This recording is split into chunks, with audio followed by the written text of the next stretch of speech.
take the blame. Wish you could say you were wrong. Cause one time he'll never run. I don't really care. This war's gone on way too long. Whiz at the truth. Welcome back, friends, to A Private Little War, a Star Trek Attack Wing podcast. I'm Vince Rose, and with me, as always, is Kevin Klodzinski. Oh, yes. Hey. Hey, how you doing? Oh, pretty good. Today, as we teased last week, we're going to be doing the Mutara Nebula mission from the TOS movie Wrath of Khan. Now, Kevin, right off the bat, I have to ask you, Wrath of Khan, best Star Trek movie ever or best movie ever? Vince, that is a horrible trick question because the answer really is yes. Absolutely. I don't think we even need to really cover this. First off, it's a 30-year-old movie. Yeah, pretty much. And secondly, I'm pretty sure, even if you're a passing Trek fan, you've seen this movie several times. So before we actually get into this, it's been a hard week for both of us, and we are jumping straight to War Nog of the Week. War Nog of the Week! This week's entry is the Chocolate Manifesto. Triple chocolate milk stout, 10% alcohol by volume. And it's by Flying Monkeys, which is out of Canada, our good friends to the north. Now, when I smelled it, I literally almost got a chocolate syrup vibe off of it, but it's not nearly that sweet. And also, I get no alcohol heat off this for 10%. No, I would really expect 10%, especially a stout, to have some type of alcohol burn on the back end. And this thing is all chocolate. It's almost like a Kit Kat during the Halloween season always comes out with a triple chocolate Kit Kat. It's milk chocolate over chocolate wafers with chocolate cream in the center. This reminds me of those. Now, see, I get a little bit of that roasty, dark chocolate in it, too. Yeah, a little of that bitterness to it, that bitter, dark chocolate that, almost bittersweet. Mm-hmm. Well, let's get back to the business at hand. Now, Wrath of Khan, I saw it in the theaters when I was a kid. The SETI eel didn't let me sleep for about a week. Yeah, I didn't see it in the theater, but when I eventually saw it, where my parents' house was located, there was a lot of earwigs around. And my dad actually trained me to think the earwigs were the SETI eels. So whenever I saw them, I immediately freaked out, and for like a month, I slept with cotton balls in my ears because I didn't want the SETI eels to crawl into my ears when I was asleep. Damn, that's cold. Uh-huh. Thanks, Dad. Also, I think it was one of the most dynamic on-screen battles, the battle in the Mutara Nebula. Oh, hands down. There were so many tactics involved. You actually saw Starfleet battle tactics at play, which you had never seen up till that point. And purely, some of it was just luck. Another thing about tactics, this one with the Mutara Nebula battle, you definitely saw how ship maneuvering would play into what we do with Star Trek Attack Wing. Because you had, a lot of times they were calling out, for instance, the one I always remember of Kirk saying Z minus 10,000 meters. The Z-axis and your starboard and port maneuvering. You didn't hear a lot of that in any other episodes. Alright, now we're going to go to the mission briefing. The Mutara Nebula. Number of players, 2.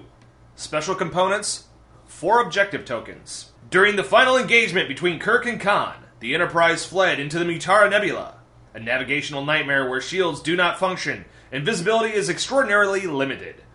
During this final confrontation, life experience would be pitted against superior intellect. Only one would emerge triumphant. Independent player, 40 squadron points, including at least one Miranda-class starship with an independent captain. Federation player, 40 squadron points, including at least one Federation ship. The ships are set up in a standard 2-player game, north and south. In addition, place the 4 objective tokens in one in each corner, exactly 6 inches from the sides. These represent the borders of the nebula. The objective tokens represent abstract points in space and are not considered obstructions in any way, shape, or form. Objective: destroy all your opponent's ships. Special rules. The 2-foot by 2-foot square in the center of the playing area is the Mutara Nebula. A ship is considered to be inside the nebula if any part of its base is within the borders established by the objective tokens. While your ship is inside the nebula, it must follow these rules. When entering the nebula, you must immediately disable all of your shields and discard your cloak token, if any. Shields do not enable during the end phase while you remain inside the nebula. You cannot use the scan or cloak actions. You may only target lock a ship at range 1. You may perform a sensor echo action even though your ship is not cloaked, and even if that action is not listed on your ship's action bar. You gain +2 defense dice. You cannot attack or be attacked by a ship that is outside of the nebula.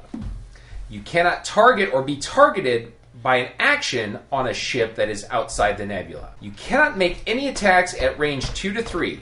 You still gain +1 attack die when firing at range 1. You may fire any secondary weapons that can be only fired at range 2 to 3 at range 1, but you sustain damage to your ship equal to the damage you inflict -1. You do not take critical damage from your own attacks. Any ship that overlaps another ship at the end of its movement must move backwards along its chosen maneuver template until it no longer overlaps the other ship. This ship cannot perform any actions during that round. In addition, both ships must roll a number of defense dice equal to 1/2 their captain's skill number, rounded up. Each ship sustains 2 damage to its hull, -1 for every evade result, minimum 0 damage. Well, there we go. Basically, from the setup on this, if you choose not to play Khan on the Reliant class ship on the Miranda, you're doing it a disservice. Well, truthfully, if you're playing this and you're not playing it to theme, it's kind of not fun. No, and as you'll see in the gameplay, and in our cards when we upload it, we do try to stick to theme as much as possible. I used Sulu, for instance, on the Enterprise. The old, I did as well. Younger Sulu from TOS, and used him on the Reliant as well. I didn't play completely to theme on this one because on the Reliant, I used Enterprise crew on the Reliant instead of using independent crew. You also use Tom Paris, which I believe in the gameplay segment they hear me call Locarno. Yes. Because why would Tom Paris be on there? I think almost to atone for my breaking the scenario last time, pretty much exclusively catered to theme on this one. You did. We'll get into that later, how that affected things, but... So initial thoughts on this is we thought it was going to go really, really quick. And we thought it would be, we're just going to go in there, we're going to tear it up, it'll go quick, and we'll switch sides, we'll do it again, and maybe we'll play it another 2 times. But in all honesty, we only ended up playing it once on each side. And that was because it was really hard to hit anything in the Mutara Nebula.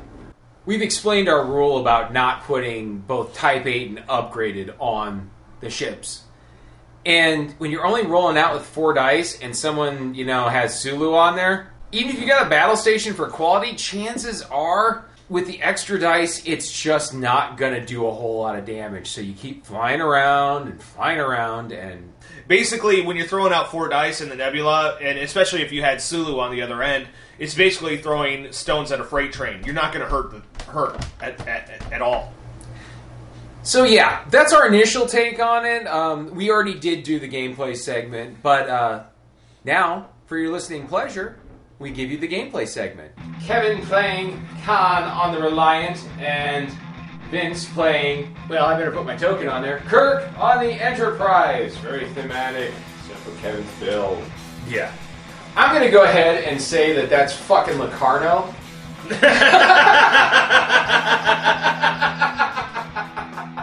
We'll go with that. Oh, surprise, surprise! Enter the Nebula on the first turn. We have entered the Mutara Nebula. Why are we slowing? Can't enter the Nebula, sir. Our shields would be useless. I can't see shit! Shields off, Captain. And pretty much, no actions. I don't think anybody's got anything to do this right. Yeah, evasive, that's it. So. Well, yeah. Alright. The standard, I can't do anything, so I'll take it evasive. Gotta move. What's your action gonna be? Alright. I still think it's cool that I got a freaking bottle opener from Japan. Is that something Mikey sent you? Yeah, I sent him... Oh, you sent him a care package with like Reese's Pieces, or Reese's Peanut Butter Cups. Reese's Peanut Butter... I sent him a care package with Reese's Peanut Butter Cups, jalapeno slices, all stuff that he had a lot of trouble getting out there. And in return, he sent me a whole bunch of Japanese beer. Yep. Do your thing, chicken wang. Chicken wang. I'm pretty sure we're actually, with as easy as it is to get evades and everything else on this, we might only run each side once time. Honestly, I think we're pretty evenly matched. So, Well, as they were too. Except Khan thought in 2 dimensions. yes. Superior. Much like our game is Yeah. in 2 dimensions. Aha! Having a lot of defense dice sounds great, but it's a fickle mistress. Tis Like- is. Oh, I rolled nothing. Yeah.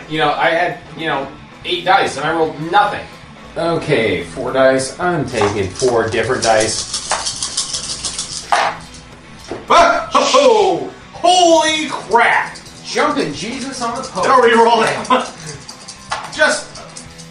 Well, almost nothing.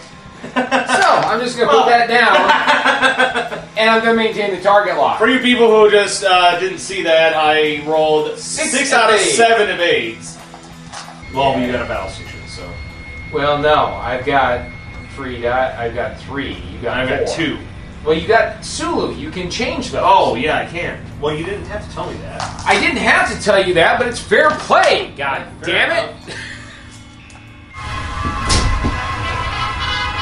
All right, here we go. Let's see if I blow up this round. How if I do my maneuvers? Well, I need to do my maneuvers too, but it's gonna be moot if I blow up. Hey! Oh! Kevin wins both scenarios, and truthfully, since we have to watch the new Star Trek Continues episode, I'm all for calling it a night. Yeah. All right, well, we're back, and like I stated in the last episode, the tactics of this reach out to one or the other of us, and that person usually ends up taking both sides of each engagement. And that person this week was Kevin. Yes, thankfully, because after the butt whipping I took on Sacrifice of Angels, I needed a redemption phase, and this definitely was it. I did play to theme on this. In the first bout, it was... I played, actually, my Enterprise versus Khan, I believe, was the first bout.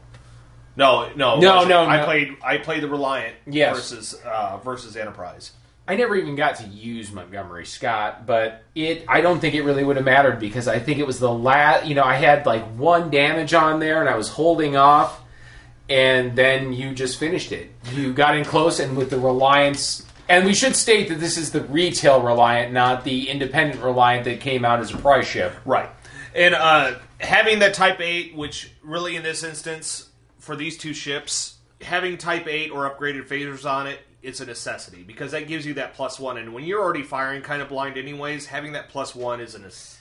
Well, in all honesty, I think it did nothing but shorten the engagement. Because especially the Reliant getting that +1 at range 1 in addition to its normal range bonus. Yeah, you're shooting a 5 at range 1. It's a beautiful thing. And I mean, Well, actually, you're shooting a 6 at range 1. well, yeah, actually, yeah. If you have Type 8 on there. And we both did have Type 8 on both of our ships. In this one, in the first battle, I basically just got outflown and outfired. Which, coincidentally, on this one, we did actually... It was a lot of maneuvering for the first battle, the first engagement, because we got close real quick. And we flew around each other, which, before the Mutara Nebula, they were pretty much flying around the moon. They were trying to outflank each other, who was the faster, They were almost in a Trojan orbit. Yeah. Which, they were each almost equidistant around the moon. Which I was able to outmaneuver you a little bit more because I was just trying to flank you as quickly as possible. And the other good thing is, these 2 ships... Of course, that was all before they entered the Mutara. Well, yeah. But, I mean, these 2 ships, because of the 180 firing arc, you gotta outflank each other as much as possible, really. Because if you're just circling, chances are you're still going to be in each other's arcs. Yeah. And that was the case, but with the Reliance special ability, believe it or not, it actually had, at range 1, where you could do some damage, it had the Enterprise outgunned. Yeah. Really, it didn't come down to... It just came down to flying. Yeah. Really, on this one. Because all I really had as a boost was defense. I had Sulu and I had Tom Paris. And Tom Paris giving that extra defense, and I used Sulu almost every time that I could. Oh, yeah. You're having extra 2 defense, if not 3. Until you had the shot, and then you took the shot. Mm-hmm. You know, and most of the time, that shot wasn't even... Although you did target lock me on the last one, and that's what did it. But really, I mean, if you're shooting out a regular 5 or 6... You don't have to worry about doing a target lock or anything like that. If you can nail it, which dice rolls played a little bit into this, but it wasn't like, oh, I had hot dice tonight and you had cold. It was we were both kind of on mark, but it was a matter of flying. We were both actually kind of cold. It was just the last one. You had it lined up, you got the rerolls, you had an operations officer on there, so you got an extra reroll, and it was... And that's another thing, too, is if you guys, any of you have the officer cards on this type of campaign, on this one, operations officer can pay dividends because you get that extra reroll on both your defense and your offense. Roll that out because... And normally I'm a science officer kind of guy on that, for that card, but... In this case, not being able to do scan or, any other action, operations officer really does it. Like I said, you can't use it for an OP, but no one says you can't use these resources in your own games. Right, and when you're doing scenarios, who cares about OP? You don't care about OP. It's just fun. Yeah, that's what this game is all about. That's why it's called a game. Yes, and that's what we're all about, is just fun. Thus the War Nog. Yeah. In the second engagement, I played the Reliant, and I had Khan, of course, Khan 8. I did take one elite talent that was completely against theme, but there aren't that many independent elite talents that are worth taking. I took Stalking Mode, which helped a little bit, but I had Follower of Khan, Joachim, and Type 8 Phaser Array. I kind of think I just got a little overconfident on that, and the fact that it didn't matter. You had Tom Paris on there, and you had Sulu. Actually, this one on the Enterprise, I didn't have Tom Paris. Oh, you didn't have Tom Paris? You had Sulu. I had Sulu still, and then I also had Spock was captain, so I was getting that extra target lock when I could. Or not target lock, it was target lock. You could get the target lock and another action, which played help because I could always do an extra evasive. You could always do Sulu, right? And then because other than that, I just had Phil Wallace on it, which was another thing I had on both builds, and I never used. Which Phil Wallace came out of the Jaeger prize pack. Never used him on either builds, and it was kind of a waste of 2 points, but it filled the gap in case. But yeah, other than that, I really didn't have much else on this build. I never even got to use Joaquin's special ability. No. And stacked with Khan, that's like a really good thing to have on the Reliant. Khan, Joaquin, and the Reliant special ability. You're rolling out more dice, more chance of criticals. The criticals turn into, And again, this one came down to maneuverability too. How we outmaneuvered each other, and really there were a couple of fine points to where it was like, oh boy, yeah, one of us is going to kick the can on it. And it really does come down to one good shot in this scenario. Oh yeah, hands down. It played well. I mean, this was one of my favorite scenarios that we've played thus far because it was kind of quick, but at the same time, it was not because it was grueling to fight through. It was frustrating at times, but at certain points, you're like, no, I got you now. And then it turns like, oh, no, I don't. Happy days. Thanks for the roll. Hey, supplemental War Nog of the week. We've got a second beer. You might even hear it in our voices a little bit right now. But this second entry is Odd Sides Ale, which they're out of Michigan. It's the Imperial Mayan, which is an imperial stout with coffee, cinnamon, nutmeg, and habaneros. It's spicy, but not too spicy. And it weighs in, once again, at 10%. Yeah, all the spices really come through in this, and the habaneros do too, so you got that little bit of heat at the back. We've actually had their Mayan Mocha Porter, and that was a favorite of ours. Yes, still is. Yeah. And this is trouble, but give us double. It would definitely be good if it was winter time, which is usually around this time. It is winter. This is a good warming up beer for a cold night. Oh, it would be a good winter warmer, just simply because of the heat, the spices, and the alcohol. And caution to gamers, we do drink beer a lot when we game, when we do especially the gameplay. Don't start off heavy before you start gaming. As you've heard some of our quips during our gameplay segments, if you start off heavy, albeit it can be entertaining, but the game will drag out quite longer. The game will drag out. You'll make mistakes. You'll forget cards. You'll end up flying off the board. As a reverse of the meme, you'll wreck yourself before you trek yourself. Spock life. Anyway, that's pretty much it for this week. Next time, however, we're going to have a very special Private Little War.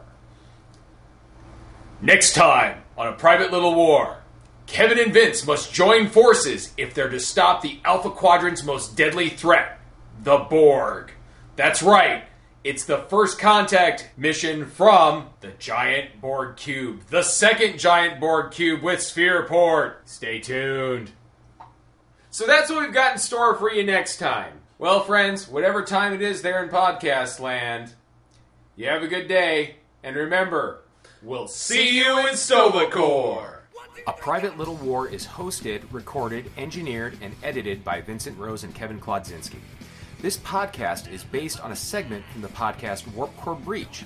The segment is Mission Briefing by David Griffin. Warp Core Breach is recorded and produced by David Montgomery and Nick Norris. Music is provided by Garage Sale Porno and the V9 Jacks. We are not affiliated with WizKids or CBS. All rights belong to WizKids and CBS with the exception of Warp Core Breach, the V9 Jacks, Garage Sale Porno, and A Private Little War. You can follow and reach us at A Private Little War Podcast on Facebook. Always keep up the good fight. We'll see you next time.